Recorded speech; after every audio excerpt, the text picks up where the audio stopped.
Rejoice, rejoice. The day is upon us, and I am excited. The good folks over at Games Workshop decided to send me a review copy of Maugan Raw. Brand new resculpt of a classic Phoenix Lord and much beloved Phoenix Lord. They sent me this review copy of this miniature, and I am super excited to get my hands on it and have a look at him and probably field him on the table because he doesn't really see much action from me. Usually it's just Jane Czar. But with the Jane Czar model already out and looking fantastic,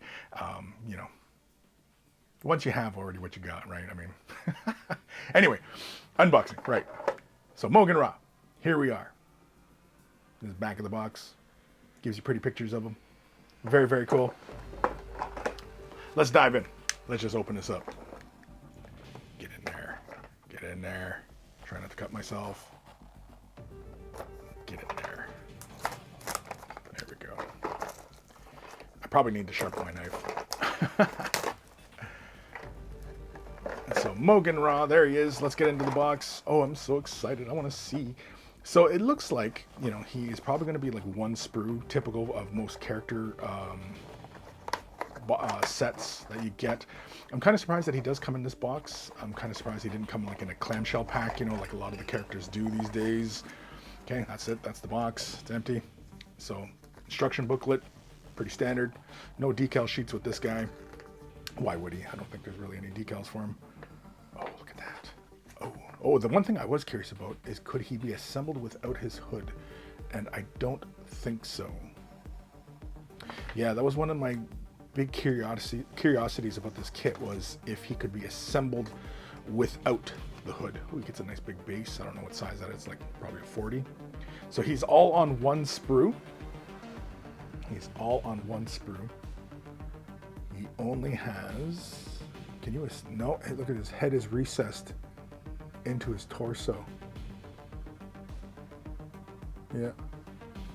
It's pretty cool though. His backpack looks like you can probably leave it off and do it as a sub-assembly before slapping him down, which I think I approve of. He's really not that many parts. Kind of surprising that he is, he's only this many parts. But I was really curious to see if he was going to be able to have, go helmet or hoodless. But no, it looks like the hood is definitely a part of him. Minor disappointment in that regards, but otherwise, yeah, I think he looks fantastic. It's an exciting looking model. He's like the, extreme version of a Death Jester, of course, or Dark Reaper, whichever way you want to look at it. But that is it. That's Maugan Raw. That's the unboxing. This is the sprue. And yeah, very, very cool. I'm super excited to get started on this guy. I think I probably, with the way I do the Dark Reapers, I probably will paint this guy in a similar fashion. So let me know down below if you guys want to see me do any tutorials on this guy or just document the process of painting him. Or maybe I'll just paint him on my free time. I have no idea. It's completely up in the air as far as I'm concerned because, I just like making videos and such. So hopefully you guys enjoyed this one. Don't forget to like and subscribe and comment and, ring the bell and thumbs up and all that stuff. And I will see you guys in the next video. Take care of your brushes and they will take care of you.